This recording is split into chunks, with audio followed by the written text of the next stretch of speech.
여러분 반갑습니다. 오늘도 고등학교 3학년 여러분들과 확률과 통계 수업을 함께 진행할 10분 수학 권순표 선생님입니다. 오늘은 여러분들이랑 지금 어떤 얘기를 공부할 거냐면 이제 단원이 새로 바뀌었습니다. 그렇죠? 지금 2단원 확률이란 단원이 이제 첫 시작을 할 텐데요.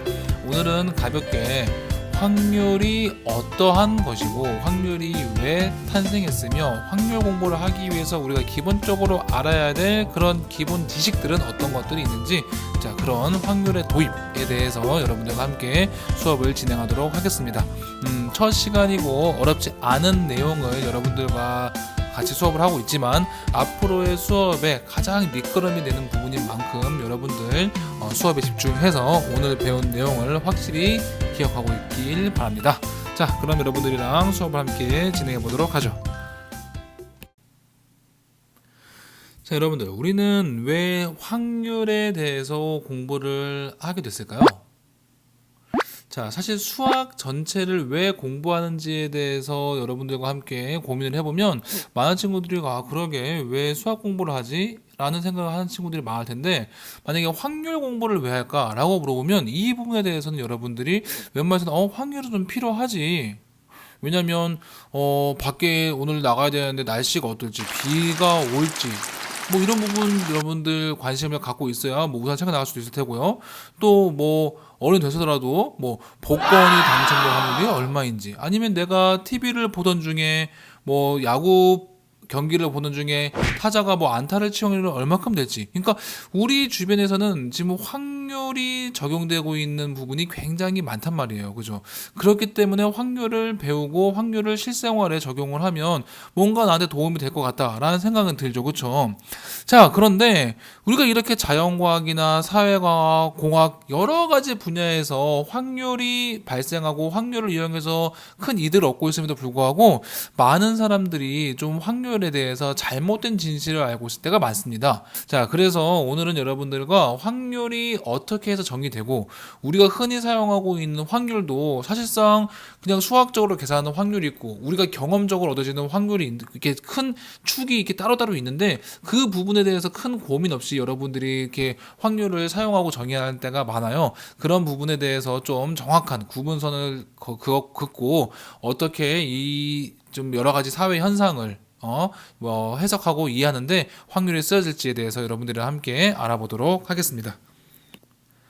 자, 그러면 우리가 이제 이 수학에서 이 확률론이라고 하는 이러한 확률에 대한 학문은 자, 언제 처음 그 기원을 갖고 있을까요?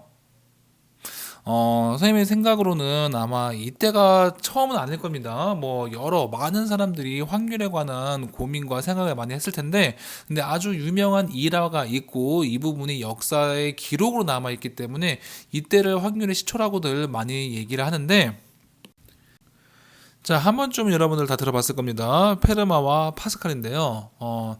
자, 이 사람들은 17세기 중엽에 이제 프랑스에 직업적으로 도박을 하는 사람이 있었어요. 드메르라는 사람이 있었는데 이 사람이 어느 정도 수학적인 지식이 상당해서 맨날 도박에서 웬만해서는 좀 많은 승률을, 높은 승률을 갖고 있었던 사람이었어요. 근데 이 사람이 이제 도학판에서 좀 절대 풀지 못하겠는 그런 문제가 발생해가지고 이 부분을 파스칼한테 이야기를 했고, 파스칼과 어느 정도 왕래가 있었던 그런 페르마랑 서신을 통해서 서신을 교류하면서 이 문제에 대해서 고민했다고 합니다. 지금까지도 굉장히 많이 회자되기도 하고, 각종 TV 프로그램에서도 소개되기도 했었는데, 자, 문제적 남자에 한번 등장했던 문제입니다. 자, 그러니까 그 당시에 다음과 같은 문제가 발생한 거예요. 그러니까 솜씨가 비슷한 A와 B 두 사람이 있는데 각각 이제 얼마씩 돈을 걸고 이제 경기를 했습니다. 그렇죠? 자, 근데 먼저 3번 이긴 사람이 우승해서 우승 상금을 다 가져가기로 했는데, 자, A가 2번 이기고 B가 1번 이긴 상태에서 게임이 지금 중단된 거예요. 자, 그럼 이제 얼마큼씩 우승 상금을 나눠 가져야 될까라는 문제가 있었는데, 뭐 어떤 일각에서는 지금 이제 뭐 각각 경기가 중단했으니 경기의 끝을 알 수 없다. 중단했으니까 그냥 반반씩 나눠 가지는 게 맞다. 누군가는 A는 2번 이기고 B가 1번 이겼으니 A가 우승할 확률이 높지 않겠냐. 근데 A가 2번, B가 1번이니까 우승 상금을 2대 1로 나눠 가지는 게 맞다. 뭐 이런 얘기를 서로 나눴던 거죠. 사실상 둘 다 답이 되진 않거든요. 지금 현재 와서 이 확률 이론이 정립됐을 때는 이 두 가지도 다 틀린 답이 되는데, 자, 이런 부분 때문에 사람들이 고민이 있었던 거예요. 확률? 어떻게 정의하고 어디서부터 어떻게 시작을 해야 되지? 이런 필요가 일어나게 된 거죠. 자, 그래서 여러분들이랑 오늘 지금 이제 확률의 그 첫 번째 그 기본 초석을 다지는 작업을 한번 해볼 겁니다.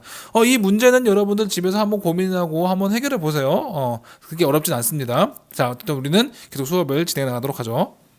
자, 확률을 하기 위해서는 여러분들 용어 정리가 필수적입니다. 문제에서 뭐 이런 것들에 대해서 뭐 사회 문제처럼 뭐 국어 문제처럼 접근하진 않지만 이 기본 개념을 꼭 알고 있지 않으면 앞으로 한 얘기에 좀 근본이 흔들릴 수 있으니까 좀 여러분들이 확실하게 그 선을 긋고 가는 게 좋을 것 같아요. 자, 먼저 보면 주사위나 동전을 던지는 것 같이 그 결과가 우연에 의해서 결정이 되지만 같은 조건에서 여러 차례 반복할 수 있는 그런 실험과 관찰을 우리는 뭐라고 부르냐면 시행이라고 부릅니다. 시행이라고 부르고요. 자, 그리고 어떤 시행에서 일어날 수 있는 모든 결과, 그 모든 결과를 집합으로 되는 것을 표본 공간이라고 하고, 우리가 또 그 표본 공간 안에서 관심 있는 부분, 나는 이런 부분이 발생하는 것이 궁금한데? 라고 하는 부분, 그 부분을 우리는 사건이라고 얘기를 합니다. 그리고 원소가 한 개로 이루어진 사건을 근원 사건이라고 하는데, 도대체 이게 무슨 말인가? 자, 요렇게 한번 문제를 통해서 한번 살펴볼게요. 자, 보면 서로 다른 두 개의 동전을 동시에 던지는 시행.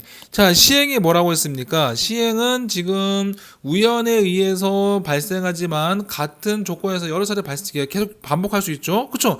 동전 두 개는 계속 던질 수 있습니다. 뭐 여러분들이 정말 기술자가 돼가지고 동전에 나는 앞면만 나게 던질 수 있어, 막 이런 사람이 있지 않은 이상, 그렇죠? 그냥 우연에 의해서 결정이 되면서 계속 똑같은 조건 하에서 동전 던지기를 할 수 있죠. 자, 이때 발생할 수 있는 표본 공간은 어떤 것들이 있습니까? 그죠? 얘는 뭐 앞면 나올 수 있고요. 그죠? 또는 뭐 뒷면 나올 수도 있고요. 한쪽은 앞면, 다른 쪽은 뒷면, 한쪽은 뒷면, 그 반대쪽은 앞면, 이렇게 나올 수도 있겠죠. 자, 이 중에서 사건을 뭘로 봤냐면 서로 같은 면이 나오는 사건을 찾았습니다. 그 사건이 바로 어디예요? 여기죠. 앞면 나오는 경우, 뒷면 나오는 경우가 지금 2번에 대한 사건이 되겠죠. 그렇죠?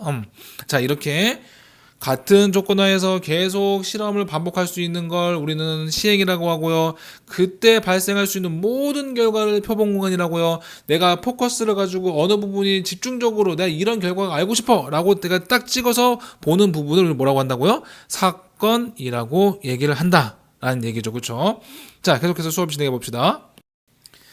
자, 다음과 같이 지금 어떠한 사건 A와 사건 B가 있을 때, 그쵸? 표본 공간 S 안에서 두 사건 A와 B가 A가 일어나도 되고 B가 일어나도 되는 경우, 그러니까 A 또는 B가 일어나는 경우를 다음과 같이 요렇게 지금 벤 다이어그램으로 표현할 수 있고요. 그죠? 자, 그리고 A가 일어나면 동시에 B가 일어나야 될 사건을 다음과 같은 벤 다이어그램으로 할 수 있겠죠. 그렇죠? 예를 들어 볼까요? 자, 예를 들어서 이 전체 사건을 주사위를 던지는 사건이라고 해봅시다. 그죠? 주사위를 던지는 시행이라고 해봅시다. 주사위를 던지는 시행 안에서 사건 A는 2의 배수, 그리고 사건 B는 3의 배수 라고 한번 생각을 해보죠. 자, 그러면 사건 A와 사건 B에 대해서 이 벤다이어그램을 나타내보면 어때요? 얘는 지금 보면 2의 배수인 경우 2, 4, 6이 있을 테고요. B의 경우는 3, 6이 있네요. 그렇죠? 그러니까 2의 배수 나와도 되고 2의 배수 또는 3의 배수 나오는 경우는 지금 2, 3, 4, 6 그 나머지 밖에 1과 5가 있는 거겠네요. 그렇죠? 자, 마찬가지로 그러면 2의 배수 또는 2의 배수이면서 3의 배수 나오는 경우, 그걸 물어보는 경우는 여기 아래 6, 사건 6이 있는 것처럼 요런 경우라고 생각할 수 있겠죠. 그렇죠? 자, 자, 그런데 항상 어떠한 두 사건이 이렇게 공통 부분이 있는 것만은 아니에요. 지금 어떤 경우, 지금 이 세 번째처럼 요 부분을 보면 이때 A와 B의 교집합은 어떻습니까? 지금 공통의 부분 없어요. 공집합이죠. 그렇죠? 자, 이런 경우 두 사건이 서로 공통인 부분, 다시 얘기하면 그 사건의 교집합이 없는 경우 우린 얘를 뭐라고 그러냐면 배반 사건이라고 얘기를 하고요. 이러한 또 배반 사건 가운데서도 어느 한 사건과 그 사건이 일어나지 않을 때의 사건은 두 사건 사이의 여사건이라고 이야기를 합니다. 자, 그러니까 우리 지금 이 부분은 잘 알고 있어야 돼요. 두 사건이 어느 하나가 일어나도 되는 경우, A 또는 B가 일어나는 경우, 얘는 A와 B가 동시에 일어나는 경우, 그리고 서로 교집합이 없는 배반 사건과 어떤 사건과 그 사건이 일어나지 않는 경우, 여사건이 있다. 사실을 알아두면 좋겠습니다. 자, 문제 2번을 함께 보면 좀 이해가 쉬울 거예요. 자, 한 상자에 1부터 몇 가지, 1부터 8까지 자연수 각각 적힌 8개의 공이 들어있다. 이 상자에서 한 개의 공을 임의로 꺼내는 시행에서 공에 적힌 수가 홀수인 사건을 A, 홀수인 사건을 A, 4의 배수인 사건을 B 라고 했습니다. 그쵸? 자, 그러면 A는 어떤 거요? 1부터 8까지 중에 홀수인 경우 1, 3, 5, 7 이게 뽑히는 경우고요. B는 4의 배수라고 했으니까 4, 8이 되겠네요. 자, 서진의 경우를 볼게요. 두 사건은 서로 배반 사건일까? 자, 무슨 얘기예요? 배반 사건일까? A 교집합 B가 공집합일까? 공통인 부분 없죠. 그죠? 그러니까 공집합 맞죠? 그러니까 얘 같은 경우는 배반 사건이 맞다. 자, B 사건의 여사건이 무엇이냐? B는 4와 8이 발생하는 사건인데 B 사건의 여사건 4와 8이 발생하지 않는 사건 어떤 것이 있을까요? 1, 2, 3, 5, 6, 7 이렇게 얘기했겠네요. 자, 상윤이 같은 경우 볼게요. 두 A 합집합 B의 여사건인 거네, 그죠? A 합집합 B가 뭔데요? A 합집합 B 같은 경우는 지금 1, 3, 4, 5, 7, 8인데 이 A 합집합 B의 여사건, A 합집합 B가 발생하지 않는 사건, 이 밖의 사건은 뭐뭐 있나요? 전자집합이 1부터 8까지니까 지금 보면 어떤 거? 2, 6이 되겠네요. 그렇죠? 이렇게 생각해 볼 수 있다라는 사실을 기억해 두기 바랍니다. 자, 오늘 수업 서두에 어떤 얘기를 했었냐면 확률에는 크게 두 개의 축이 있다고 했습니다. 그쵸? 자, 두 개의 축이 있는데 그 축의 첫 번째입니다. 바로 뭐냐면 수학적 확률이에요. 자, 이름에서도 좀 느껴지다시피 뭔가 수학적으로 계산을 해낸 그런 확률이 있는 게 느껴지죠. 그쵸? 자, 어떤 내용이냐? 자, 어떤 시행의 표본 공간 S가 유한계의 근원 사건으로 져 있고, 자, 여기서 이해 안 되는 거 없죠? 그러니까 뭔가 지금 시행을 해서 발생할 수 있는 모든 그런 것들을 따졌을 때 표본 공간 S가 유한계예요. 셀 수 있는 정도의 가지수가 발생하는 겁니다. 자, 이때 각 사건이 일어날 가능성이 모두 같다면 이때 사건이 일어날 수학적 확률은 전체 표본 공간의 개수 분의 그 사건의 개수가 바로 수학적 확률이 된다는 얘기예요.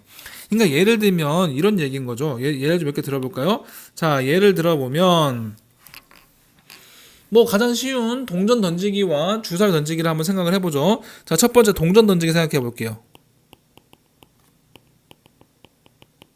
자, 동전을 한 번 던질 겁니다. 그러면 발생할 수 있는 표본 공간이 뭐뭐 있죠? 표본 공간은 지금 앞면과 뒷면이 나오는 경우가 있죠. 그쵸?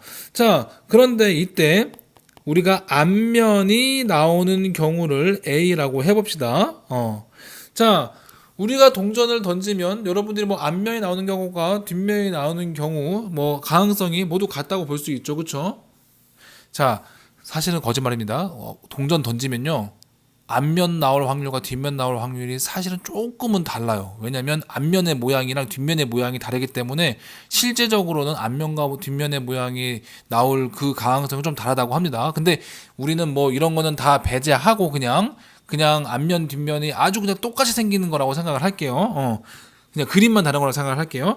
자, 그러면 어쨌든 가능성이 모두 같은데, 자, 사건 A가 발생할 확률이라고 하면 전체 근원 사건의 개수 분의 A가 발생할 개수니까 얘는 2분의 1인 거 알 수 있죠. 그러니까 여러분들한테 물어보면 동전 던졌을 때 앞면에 날 확률 얼마야? 2분의 1이야. 이렇게 자신 있게 얘기하죠. 그렇죠?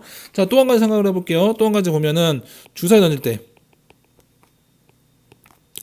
자, 주사위를 던지는 사건에 대해서 전체 표본 공간은 뭐가 있습니까? 1부터 6까지 나오는 경우가 있을 테고요. 그 중에 사건 B를 3의 배수로 생각해 보죠. 그럼 여러분들 묻기에 주사위를 던졌을 때 3의 배수가 나올 확률은 1로 오르면 그때 확률 B는 어떻게 구할 수 있다는 거예요? 전체 표본 공간 S분의 B의 원소의 개수 어떻게 구합니까? 6분의 2 그래서 3분의 1이다. 요렇게 계산할 수 있는 게 바로 수학적 확률이에요. 여러분들이 흔히 알고 있는 확률이라는 개념이 이렇게 계산되어지는 겁니다. 자, 예제 1번입니다. 여러분들 이 문제를 풀기 전에 여러분들 정말 당부하는데, 이 문제가 풀기는 쉬워도 아주 확률에 대한 기본적인 아주 근원적인 내용을 갖고 있는 거예요. 여러분들 이거 되게 우습게 보지 마세요. 여기에는 굉장한 진실이 담겨 있습니다. 같이 볼게요. 빨간 공 3개와 파란 공 2개가 들어있는 주머니에서 임의로 공 2개를 동시에 꺼낼 때 빨간 공 하나와 파란 공 하나가 나올 확률을 구하라고 했습니다. 자, 여러분들 이거 어떻게 접근할 건가요? 자, 여러분들이 그러면 전체 집합을 이렇게 생각했을 때, 자, 뭐 빨간 공을 R이라고 쓰고 파란 공을 B라고 쓸게요.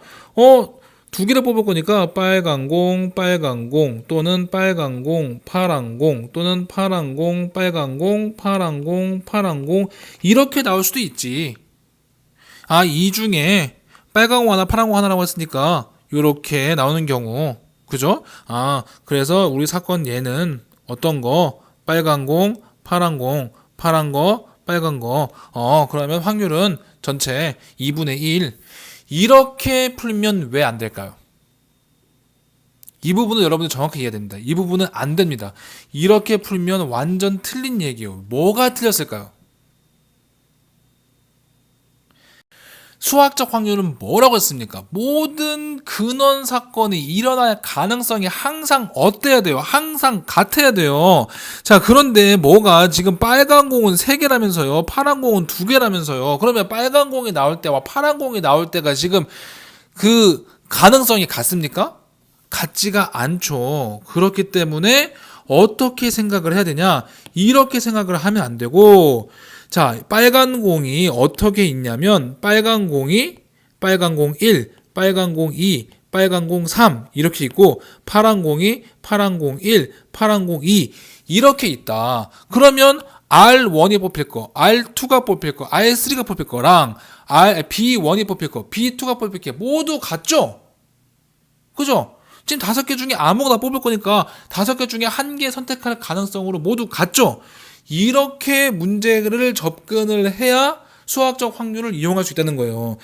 그럼 표본 공간이 어떻게 구분되는 거예요? 얘는 이제 R1, R2, R1, R3, R1, B1, R1, B2 그리고 R2, R3, R2, B1, R2, B2 그리고 R3, B1, R3, B2, B1, B2 요렇게 구성이 될 수가 있겠네요. 맞는지 검사를 하려고 하면은 전체 5개 중에 순서를 고려하지 않고 2개 뽑는 거니까 5, 4, 2, 1 해서 10까지 나오는 거 맞나요? 하나, 둘, 셋, 넷, 다섯, 여섯, 일곱, 여덟, 아홉, 10까지 맞네요. 자, 요렇게 확인할 수도 있겠죠. 그쵸? 자, 이 중에서 지금 뭘 고르고 있습니까? 이 중에서 사건 A, 내가 구하던 사건 A는 어떤 거? 파란 거 하나, 빨간 거 하나 있는 거 어떤 거 있어요? R1, B1 그리고 R1 B2 R2 B1 R2 B2 R3 B1 R3 B2 이렇게 있네요. 그래서 확률 A가 발생할 확률은 전체에서 A의 개수인 몇 개? 10분의 6 얼마? 5분의 3으로 계산이 되는 겁니다, 여러분들. 그러니까 여러분들한테가 아까 맨 처음에 무슨 얘기를 했냐면 그 확률을 배울 때 확률의 가장 기본적인 용어 정리를 잘 알아야 되는데 수학적 확률은 뭐에서 접근하는 거다. 모든 근원 사건들이 일어날 가능성이 동등하다고 할 때 수학적 확률을 적용할 수 있다라는 사실입니다, 여러분들. 자, 그러면 봐봐. 맨 처음에 선생님들이 뭐라고 했냐면 확률을 이루고 있는 두 개의 축이 있는데 그 중에 하나가 뭐였냐면 수학적 확률이었다. 자, 그러면 나머지가 바로 뭐냐면 이 통계적 확률입니다. 통계적 확률.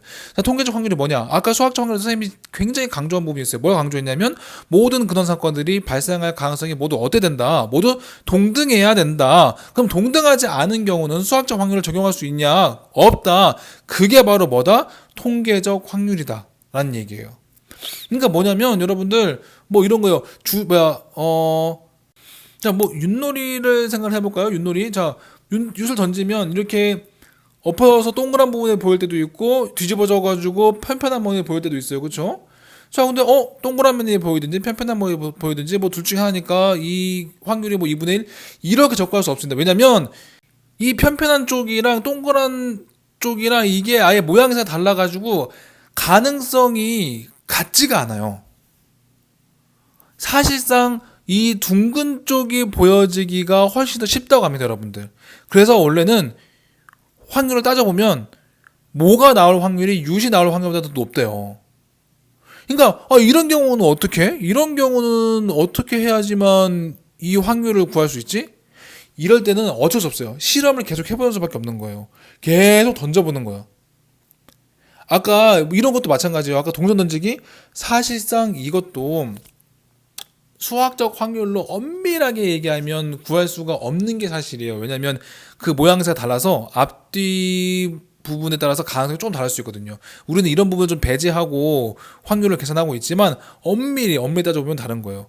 뭐 극단적인 예를 한번 살펴볼까? 이런 것들 뭐 엄마가 맨날 집에 가면 요즘 들어서 계속 집에 가면 맨날 반찬을 된장찌개만 끓여줘. 그래서 이 부분에 대해서 이제 어느 날 갑자기 집에 가서 오늘 저녁 반찬으로 된장찌개가 나올까? 나오는 경우와 나오지 않는 경우가 있으니까 이거는 2분의 1이다. 아니란 말이에요, 이게. 뭐 극단적으로 생각해보세요, 여러분들 로또를 뽑을 거예요. 자, 로또는 어떤 경우가 있어요? 당첨되는 경우와 당첨되지 않는 경우가 있죠. 당첨되는 거, 당첨되지 않은 거 둘 중에 하나니까 당첨될 확률이 2분의 1이다? 그러면 뭐 대한민국 사람들은 다 부자가 됐겠지. 막 재벌이 됐겠지. 막 맨날 2분의 1씩 당첨되니까 말이 안 되는 거죠. 그렇죠? 그러니까 어떠한 사건이 발생할 가능성 자체가 다를 때는 우리는 이건 수학적 확률로 접근을 할 수가 없다. 그럼 뭘 해야 된다? 그냥 지속적으로 관찰하고 추적하고 계속 관찰해서 그 결과를 갖고 통계적으로 접근을 해야 된다. 그런 확률이 바로 뭐다? 통계적 확률이다. 그런데 그러면 이 관찰하는 게 무슨 의미가 있습니까? 의미가 없는 게 아니란 얘기예요. 통계적 확률이 아까 뭐라고 했습니까? 어떤 시행을 n번 반복할 때 사건 A가 n번 발생하면 그때의 상대도수 n분의 n이 이게 통계적 확률인데 여기까지만 있으면은 뭐 큰 의미가 없죠. 그런데 통계적 확률의 시행 횟수를 계속 한없이 크게 하면 어떠한 상대 도수로 지금 점점 수렴을 할 수 있는데 이것 자체가 의미를 갖는다는 겁니다.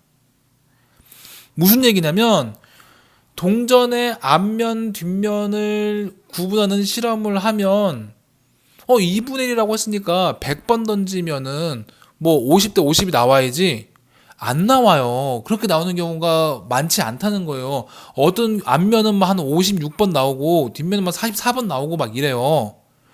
그럼 이게 틀렸냐? 아니, 근데 던지는 횟수를 계속해서 좀 적당히 엄청나게 커지게끔 하면 정말 신기하게 어디로 수학적 확률로 수렴할 수도 있다. 수렴을 한다. 자, 그래서 통계적 확률의 시행 횟수를 크게 늘리면 일정 부분 큰 시행 횟수 이상부터는 확률적으로 의미를 갖는다. 자, 그런 특징을 갖고 있습니다. 자, 근데 통계적 확률은 뭐 우리가 직접 추적을 해봐야 되는 거니까 이건 뭐 시험 문제에서 다룰 수는 없겠죠, 그렇죠? 그래서 우리는 수학적 확률을 우리 지금 이 교과에서 좀 주요적으로 좀 이렇게 다뤄볼 그런 예정입니다, 여러분들.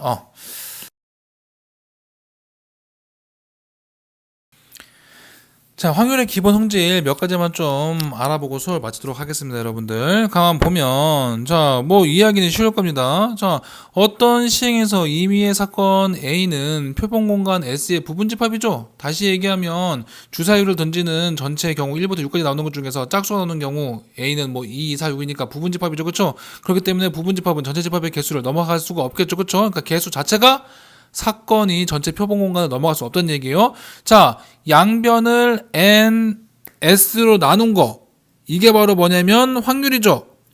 다시 얘기하면 뭐냐면 여기를 NS로 이렇게 나눈 게 바로 이 부분이 뭡니까? 얘가 PA. A가 일어날 확률이죠. 자, 자꾸 A의 확률 앞에 P라고 쓰는 건 probability, 확률의 약자입니다, 여러분들. 자, 그래서 이 값이 얼마입니까? 얘가 0이고 이 값이 1이에요. 그래서 모든 사건은 아무리 적어도 0 이상이고 아무리 커도 1 이하라는 거예요.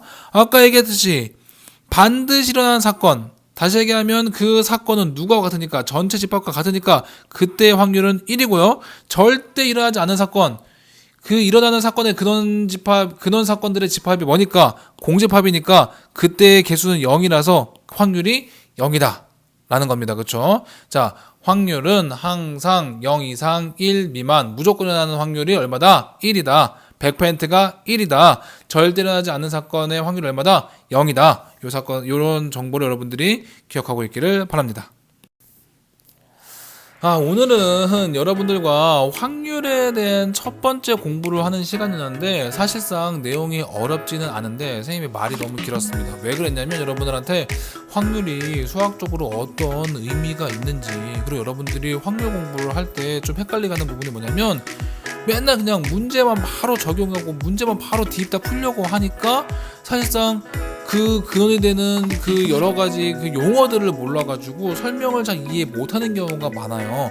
그래서 그런 부분을 좀 강조하고자 여러분한테 전달할 내용이 많아서, 좀 강조하는 내용이 많아서 좀 영상의 길이가 길어졌는데, 어쨌거나 저쨌거나 여러분들 오늘 수업을 통해서 여러분들이 배운 내용은 가장 근본이 되고 기본이 되는 거니까 지금 오늘 배운 내용 갖고 바로 문제는 못 풉니다. 왜냐면 여기다가 가미되는 부분이 많아요. 그래도 어쨌든 오늘 배운 내용을 가장 초석으로 두고 이 위에다가 성을 쌓아야 되는 거기 때문에 초석을 단단하게 다지는 작업을 꼭 하기를 바랍니다. 어쨌든 여러분들한테 영상 길이를 조절하지 못하고 이렇게 길게 만든 점 여러분들 양해를 구하고, 재밌었으면 좋겠다고 만든 영상인데 재미가 없었다면 미안합니다.